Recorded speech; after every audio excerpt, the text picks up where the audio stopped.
Hi friends, Indira ಅಡುಗೆ ಮನೆಗೆ ಸ್ವಾಗತ. ಫ್ರೆಂಡ್ಸ್, ಇವತ್ತಿನ ರೆಸಿಪಿಯಲ್ಲಿ ನಾನು ಹಲಸಿನ ಹಣ್ಣಿನಿಂದ ಹೇಗೆ ನಾವು ಮನೆಯಲ್ಲಿ ಕೇಸರಿ ಭಾತ್ನ ಮಾಡ್ಕೋಬಹುದು ಅಂತ ತೋರಿಸ್ಕೊಡ್ತಾ ಇದ್ದೀನಿ. ಹಲಸಿನ ಹಣ್ಣಿನಿಂದ ಈಗಾಗಲೇ ನಾನು ಕೆಲವೊಂದು ರೆಸಿಪಿಗಳನ್ನು ನಿಮ್ಮ ಜೊತೆ ಶೇರ್ ಮಾಡ್ಕೊಂಡಿದ್ದೀನಿ. ಹಾಗೆ ಅದರ ಜೊತೆ ಇವತ್ತು ನಾನು ಕೇಸರಿ ಭಾತ್ನ ಹಲಸಿನ ಹಣ್ಣಿನಿಂದ ಹೇಗೆ ಮಾಡ್ಕೋಬಹುದು, ತುಂಬ ಈಸಿಯಾಗಿ ತುಂಬ ರುಚಿಯಾಗಿ ಬರುತ್ತೆ, ಹೇಗೆ ಮಾಡೋದು ಅಂತ ನೋಡೋಣ. ಫಸ್ಟಿಗೆ ನಾನಿಲ್ಲಿ ಒಂದು ಪಾನ್ ಇಟ್ಕೊಂಡಿದ್ದೀನಿ. ಇದಕ್ಕೆ 1 ಸ್ಪೂನ್ ಆಗೋಷ್ಟು ತುಪ್ಪ ಹಾಕ್ಕೊಂಡ್ಬಿಟ್ಟು ನಾನಿಲ್ಲಿ ಇವಾಗ ಫಸ್ಟಿಗೆ ಗೋಡಂಬಿ ಮತ್ತು ದ್ರಾಕ್ಷಿನ ಫ್ರೈ ಮಾಡ್ಕೊತಾ ಇದ್ದೀನಿ. ಇದು ಸ್ವಲ್ಪ ಕೆಂಪು ಬಣ್ಣ ಬರುವ ತನಕ ನಾವು ಇದನ್ನ ಫ್ರೈ ಮಾಡಬೇಕು. ಗೋಡಂಬಿ ಸ್ವಲ್ಪ ಕೆಂಪು ಬಣ್ಣ ಬರೋ ತನಕ ಫ್ರೈ ಮಾಡ್ಕೊಳ್ಳಿ. ಹಾಗೆ ದ್ರಾಕ್ಷಿ ಸ್ವಲ್ಪ ಅದು ದುಂಡಗಾಗೋ ತನಕ ಫ್ರೈ ಮಾಡ್ಕೋಬೇಕು. ನಂತರ ಇದನ್ನು ನಾನು ಒಂದು ಪ್ಲೇಟಿಗೆ ಹಾಕಿ ಸೈಡ್ ಇಟ್ಕೊತಾ ಇದ್ದೀನಿ. ಇದಕ್ಕೇನೆ ನಾನು ಮತ್ತೆ 1 ಸ್ಪೂನ್ ಆಗೋಷ್ಟು ತುಪ್ಪ ಹಾಕ್ಕೊಂಡು ಇವಾಗ ನಾವು ರವೆನ ಫ್ರೈ ಮಾಡ್ಕೋಬೇಕು. ನಾನು ಆ ಕಪ್ಪಲ್ಲಿ 1 ಕಪ್ ಆಗೋಷ್ಟು ಇಲ್ಲಿ ರವೆ ತೊಗೊಂಡಿದ್ದೀನಿ. ರವೆನ ನಾವು ಚೆನ್ನಾಗಿ ಫ್ರೈ ಮಾಡ್ಕೋಬೇಕು. ನಾವಿಲ್ಲಿ ಚಿರೋಟಿ ರವೆ ಆದರೂ ತೊಗೋಬೋದು, ಅಥವಾ ನಾವು ಉಪ್ಪಿಟ್ಟಿಗೆಲ್ಲ ಯೂಸ್ ಮಾಡ್ತೀವಲ್ಲ ಆ ರವೆ ಬೇಕಾದರೂ ತೊಗೋಬೋದು. ಬಟ್ ನಾವು ದೊಡ್ಡ ರವೆ ಅಂತ ಬರುತ್ತಲ್ಲ, ಉಪ್ಪಿಟ್ಟು ಮಾಡ್ತೀವಲ್ಲ ಆ ರವೆಯಲ್ಲಿ ಕೇಸರಿ ಭಾತ್ ಮಾಡಿದ್ರೆ ಚೆನ್ನಾಗಾಗಲ್ಲ.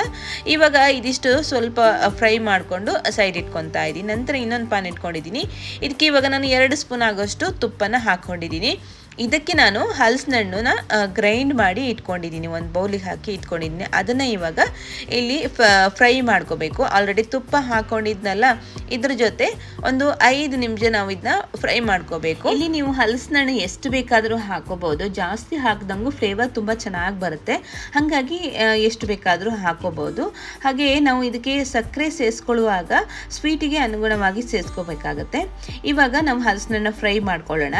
ಹಲಸಿನ ಹಣ್ಣು ನೋಡಿ ತಳ ಬಿಡೋ ತನಕ, ಇವಾಗ ನೋಡಿ ಅದು ತಳ ಬಿಡ್ತಾ ಇದೆಯಲ್ಲ, ಅಷ್ಟು ತನಕ ನಾವು ಹಲಸಿನ ಹಣ್ಣನ್ನ ತುಪ್ಪದ ಜೊತೆ ಫ್ರೈ ಮಾಡ್ಕೋಬೇಕು. ಇದಾದ್ಮೇಲೆ ನಾನಿಲ್ಲಿ ನೀರು ಹಾಕೊತಾ ಇದ್ದೀನಿ. ಇವಾಗ ಈ ಗ್ಲಾಸಲ್ಲಿ 1.5 ಗ್ಲಾಸ್ ಆಗುವಷ್ಟು ನೀರನ್ನು ಹಾಕೊಂಡಿದ್ದೀನಿ. ನೀರು ಚೆನ್ನಾಗಿ ಕುದಿಬೇಕು. ನೀರು ಚೆನ್ನಾಗಿ ಕುದಿ ಬಂದ ನಂತರನೇ ನಾವು ಇಲ್ಲಿ ರವೆನ ಸೇರಿಸ್ಕೋಬೇಕಾಗತ್ತೆ. ನೋಡಿ, ಇವಾಗ ನಾವು ನೀರು ಹಾಕೊಂಡು ಹಲಸಿನ ಹಣ್ಣು ನೀರು ಜೊತೆ ಚೆನ್ನಾಗಿ ಬೆರಿಬೇಕು. ಇನ್ನೇನು ಇದು ಕುದಿ ಬರುತ್ತೆ ಅನ್ನುವಾಗ ನಾನಿಲ್ಲಿ ಕೇಸರಿ ಪೌಡ್ರನ್ನು ಕೂಡ ಸ್ವಲ್ಪ ಹಾಕ್ಕೊಂಡಿದ್ದೀನಿ. ನಂತರ ಇದಕ್ಕೆ ನಾನು ಇವಾಗ ಇನ್ನೇನು ಕುದಿ ಬರ್ತಾ ಇದೆ ನೋಡಿ, ಇವಾಗ ನಾನು ರವೆ ಹುರ್ಕೊಂಡಿರೋ ರವೆ ಇದೆಯಲ್ಲ ಅದನ್ನು ಈ ರೀತಿ ಹಾಕೊತಾ ಇದ್ದೀನಿ. ನಾವು ರವೆ ಹಾಕೊಳ್ಳುವಾಗ ಲೋ ಫ್ಲೇಮಲ್ಲಿ ಇಟ್ಕೊಂಡೆ ನಾವು ರವೆನ ಹಾಕೋಬೇಕಾಗತ್ತೆ, ಇಲ್ಲಾಂದರೆ ಅದು ಬೇಗ ಗಂಟಾಗುತ್ತೆ. ಹಾಗೆಯೇ ಬೇಗ ನೀರೆಲ್ಲ ಒಣಗೋಗ್ಬಿಡುತ್ತೆ, ಅವಾಗ ರವೆ ಸರಿಯಾಗಿ ಬೇಯಲ್ಲ.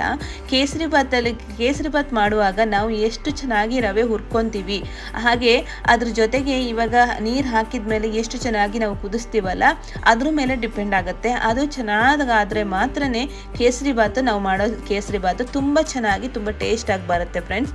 ಇವಾಗ ನೋಡಿ, ನಾನು ಲೋ ಫ್ಲೇಮಲ್ಲಿ ಇಟ್ಕೊಂಡೆ ಚೆನ್ನಾಗಿ ಮಿಕ್ಸ್ ಮಾಡ್ಕೊತಾ ಇದ್ದೀನಿ. ಕೈ ಬಿಡಬಾರ್ದು, ಕೈ ಬಿಡದೆ ಒಂದು 5 ನಿಮಿಷ ಈ ರೀತಿ ನಾವು ಚೆನ್ನಾಗಿ ಮಿಕ್ಸ್ ಮಾಡ್ಕೋಬೇಕು.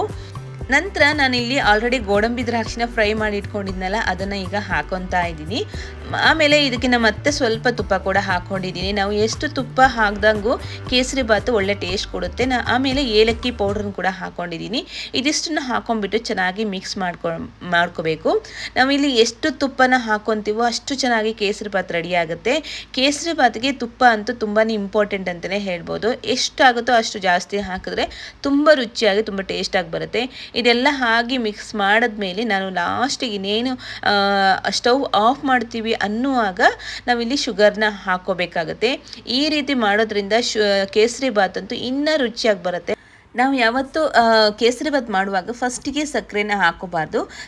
ಇನ್ನೇನು ನಾವು ಸ್ಟವ್ ಆಫ್ ಮಾಡ್ತೀನಿ ಅನ್ನುವಾಗ ಸಕ್ಕರೆ ಹಾಕಿಬಿಟ್ಟು ಒಂದು ಸ್ವಲ್ಪ ಮಿಕ್ಸ್ ಮಾಡಿ ಆಮೇಲೆ ಸ್ಟವ್ನ ಆಫ್ ಮಾಡಿಬಿಡಬೇಕು. ನೋಡಿ, ಇವಾಗ ಕೇಸರಿ ಭಾತ್ ರೆಡಿಯಾಗಿದೆ ನೋಡಿ. ತುಂಬ ರುಚಿಯಾಗಿ ತುಂಬ ಟೇಸ್ಟಾಗಿ ಹಲಸಿನ ಹಣ್ಣಿನ ಫ್ಲೇವರ್ ಅಂತೂ ತುಂಬ ಚೆನ್ನಾಗಿ ಬರ್ತಾ ಇದೆ ಫ್ರೆಂಡ್ಸ್. ನೀವು ಕೂಡ ಮನೆಯಲ್ಲಿ ಒಂದ್ಸಲ ಇದೇ ರೀತಿಯಾಗಿ ಟ್ರೈ ಮಾಡಿ. ಎಲ್ಲರೂ ಅಂತೂ ತುಂಬ ಇಷ್ಟಪಟ್ಟು ತಿಂತಾರೆ. ಓಕೆ ಫ್ರೆಂಡ್ಸ್, ಈ ವಿಡಿಯೋ ನಿಮಗೆ ಇಷ್ಟವಾದರೆ ಒಂದು ಲೈಕ್ ಕೊಡೋದನ್ನ ಮರಿಬೇಡಿ. ಹಾಗೆ ನಿಮ್ಮ ಫ್ರೆಂಡ್ಸಿಗೆಲ್ಲ ಶೇರ್ ಮಾಡಿ. ಇನ್ನು ಒಳ್ಳೊಳ್ಳೆ ವಿಡಿಯೋ ಜೊತೆ ನೆಕ್ಸ್ಟ್ ವಿಡಿಯೋದಲ್ಲಿ ಸಿಗ್ತೀನಿ. ಧನ್ಯವಾದಗಳು.